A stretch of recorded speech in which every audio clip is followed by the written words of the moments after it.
Բարև ձեզ, եթերում լրազումն է, ես իմ գործընկերներ Դերենիկ Մալխասյանի եւ Թաթուլ Հակոբյանի հետ զրուցելու եմ այսօր 50 ազատամարտիկների կառավարության կատարած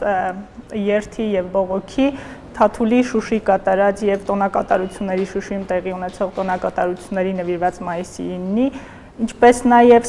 նախագահ Սերժ Սարգսյանի կողմից Սյունիքի մարզպետ Սուրիկ Խաչատրյանին մարտական խաչ երկրորդ կարգի շքանշանով պարգևատրելու մասին։ Դերենիկ, երևի սկսենք քեզանից եւ մինչ հաղորդումը սկսել է ես սոցիալական կայքերով հետևում էի տրամադրություններին կառավարության շենքի դիմաց տեղի ունեցող ցույցի վերաբերյալ, երբ մոտ 50 ազատամարտիկ պահանջում են կառավարությունից բարելավել իրենց տարրական կենսական պայմանները, սոցիալական արդարություն են ուզում եւ տպավորությունները հանրային մի կողմից ափսոսանքի, ցավի, ամոթանքի ուղղված պետությանը, երբ պետության մեջ երկու իրականություն, հա, կամ մի կողմից պետության նախագահը շքանշանով պարգևատրում է այնպիսի մեկին, ում անվան շուրջ հիմնականում բացասական խոսակցություններ, տրամադրություններ են պտտվում, մյուս կողմից Ղարաբաղի պատերազմում լուրջ ներդրում ունեցող մարդիկ հացի խնդրի հարց են փորձում լուծել։ Ձեր քո մեկնաբանությունը խնդրում եմ։ Մեր իշխանությունների որակը հաշվի առնելով բավական նորմալ մոտեցում է, քանի որ նրանք պարգևատրում մեծարում են այն մարդկանց, ովքեր օգնում են կամ աջակցում են նրանց պահպանել իշխանությունը։ Սուրիկ Խաչատրյանը ներկայիս իշխանությունների հենասյուներից է, ով լավ ձայներ է ապահովում, քվեներ է խփում Սյունիքի մարզում եւ եթե ոչ Սուրիկ Խաչատրյանը, ապա այլով ստանալ մարտական խաչ երկրորդ կարգի շքանշան այդ տրամաբանության շրջանակներում։ Սակայն իրականում խնդիրը շատ ավելի խորն է եւ սոցիալական է եւ բարոյական է։ Արդեն 20 տարի պատերազմի ավարտից հետո մեր ազատամարտիկների հիմնական մասը պարզապես գոյատևում է, մնացած մասը արտագաղթել է, իսկ շատ քիչ մասն էլ վերածվել է արտոնյալ խավի կամ արտոնյալ դասի, որոնք հիմնական մասը, ես չեմ ասում մնացածով կարող էր իր սեփական ուժերով հարստանալ, հիմնական մասը այդ արտոնյալ դասի հարստահարելով, գցնելով, սեփական ճարպկությամբ դարձել են օլիգարխներ, իշխանության հովանու տակ գտնվող չգիտեմ ինչ գործիչներ, որոնք հսկայական հարստություն են դիզել։ Եվ այն մասը, ովքեր պատերազմի ժամանակ իրենց այրունով, իրենց քրտինքով ապահովել են, կերտել են այդ հաղթանակը, հիմա գտնվում են այսպես սոցիալական ամենաստորին շերտերում, ովքեր մի կերպ իրենց գոյությունն են ապահովում։ Պետությունը այս առումով այս շերտավորվածությունը ցույց է տալիս, որ պետությունը համակարգված մոտեցում չունի ազատամարտիկներին եւ ամենակարևորը հաղթանակի նկատմամբ։ Սա պետական մոտեցման հսկայական բաց թողում է, օրինակ նույն եթե Միացյալ Նահանգների հետ ենք համեմատում, այնտեղ կա վիետնամական պատերազմի վետերան հասկացողությունը եւ այդ վետերանները գրեթե արտոնյալ կարգավիճակ ունեն, բավականին այսպես լայնաշերտ մեծածավալ սոցիալական աջակցություն են ստանում, այն դեպքում երբ որ Վիետնամը ամերիկացիների համար դա այսպես հարձակողական ինտերվենցիոն պատերազմ էր, ոչ պաշտպանողական կամ այսպես գոյապահպանության։ Մենք գոյապահպանության պատերազմ ենք մղել եւ հաղթել ենք այդ պատերազմը։ Հետեւաբար այդ նույն ազատամարտիկները այսպես մեծ հսկայածավալ պետական աջակցության տակ պետք է գտնվեն եւ որպիսի երիտասարդ սերունդը մեծանալով, տեսնելով, իմանալով, կարդալով այդ հաղթանակի մասին եւ ականատես լինելով, թե ինչպիսի պայմաններում են ապրում այդ ազատամարտիկները, ինչ վերաբերմունքի են արժանացել, դա նրանց համար դաս լինի, ոգևորության ներշնչանքի, այսպես աղբյուր լինի։ Ոչ թե հիմա երիտասարդ սերունդը 20-21 տարեկան մեծանում է, տեսնում է, որ ազատամարտիկները մի կերպ գոյություն են քաշ տալիս։ Դրանով մենք հեղինակազրկում ենք Արցախյան պատերազմի հաղթանակը, ոտնատակ ենք տալիս։ Թաթուլ, հաղորդումից առաջ խոսում էինք հաղթանակի Հայաստանի ընկալման եւ Արցախի ընկալման, ինչ տարբերություններ ունեն, եւ քանի որ դուք մայիսի 9-ին Շուշիում էիք, ականատես եք եղել ժողովրդի ոգևորությանը իրենց հաղթանակի, մանրամասներ այս թեմայի շրջանակներում կխնդրեի։ Մի քանի մասի պիտի բաժանել Հայաստանը եւ Հայաստանը գոնե մի քանի մասի, որովհետեւ Երևանում ճիշտ է այն տարիներին Երևան, Հայաստանի բոլոր խոշոր ու փոքր քաղաքներ, գյուղեր, որոնք սահմանային չէին, ամեն դեպքում դիակներ էին մտնում այդ քաղաքներ եւ պատերազմը մտնում էր յուրաքանչյուրի տուն, այսինքն այնպես չի, որ Ղարաբաղյան պատերազմը չէր ազդում, բոլորի վրա էր ազդում, հասնում էր մինչև կրկնեմ փողոցներ, տներ, բոլորին էր ազդում, բայց հավաքական ընկալման իմաստով իհարկե հայ-ադրբեջանական սահմանին բնակվող հայի եւ Ղարաբաղում ապրող հայի եւ Հայաստանի մյուս հատվածի հայերի հոգեբանական այսպիսի տարբերություն կա, երբ որ օրինակ իրոք մայիսի 9-ը Շուշի ազատագրման օրը իրոք Արցախում իրոք հաղթանակ է, մտել է ընտանիքներ, մտել է կենցաղ, մարդիկ առավոտյան շնորհավորում են միմյանց, խորոված են անում, խմում են, այսինքն մտել է իրոք կենցաղ, որտեվ Շուշիի հաղթանակը դա վերացական բան չէր, Շուշիի հաղթանակով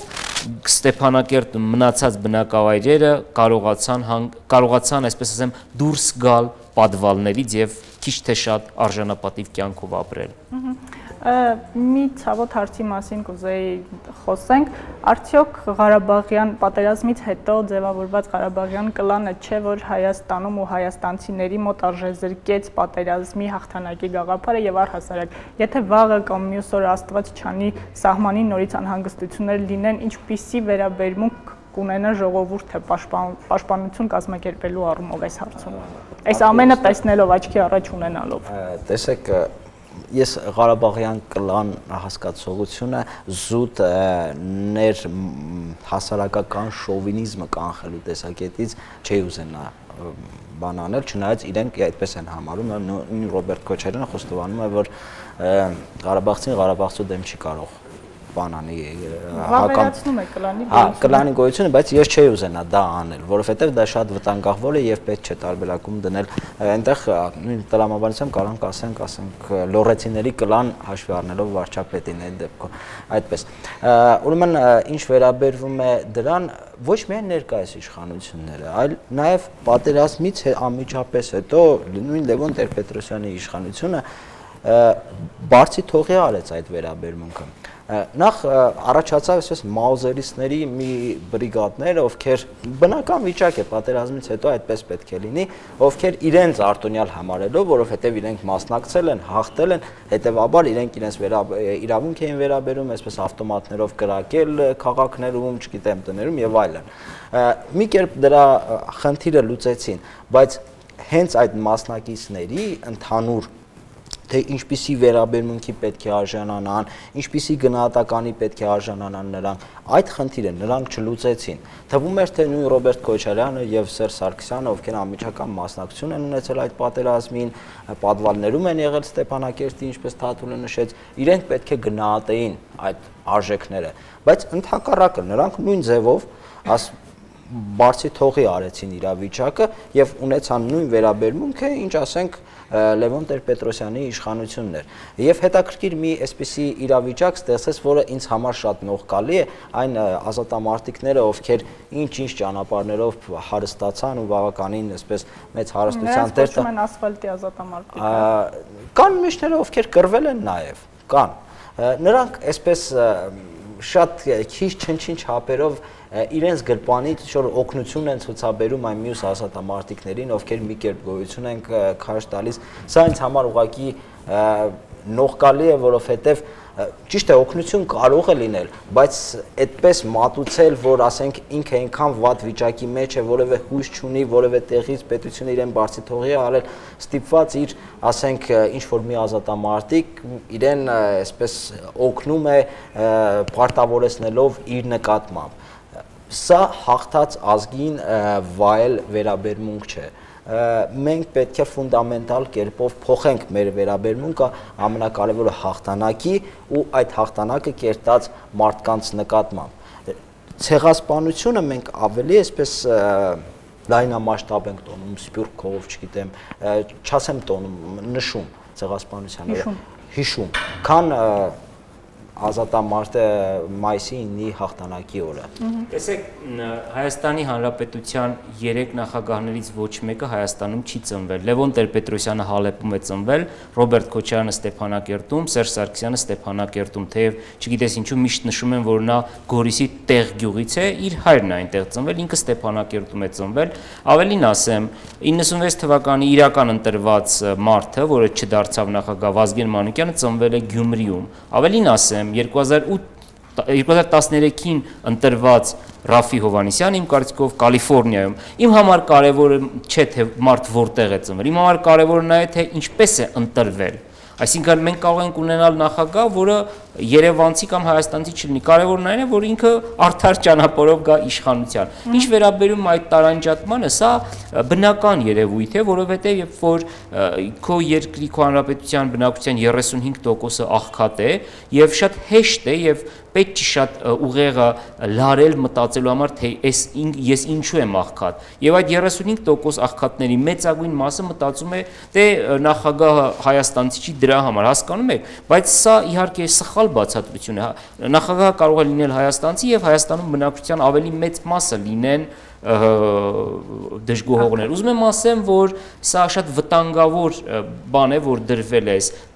բաժանումը, որ կա հայաստանցի, արցախցի, բայց այդ բաժանումը ցավալիորեն առաջին հերթին դրել են ոչ հայաստանցիները։ Ես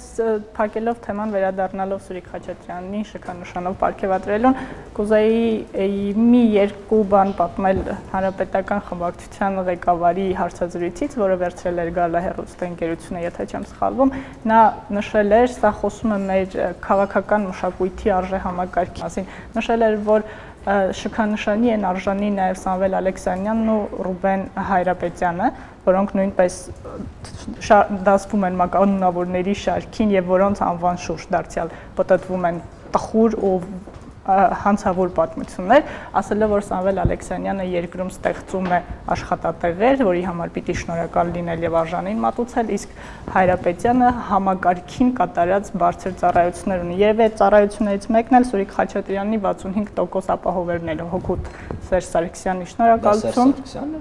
Չէ, Գալուստ Սահակյանը, հանրապետական խմբակցության Գալուստ Սահակյանը, խմբակցության ղեկավար Գալուստ Սահակյանն։ Այսքանը շնորհակալություն, շնորհակալություն նաև ձեզ, շարունակեք լեվել Civilnet-ին։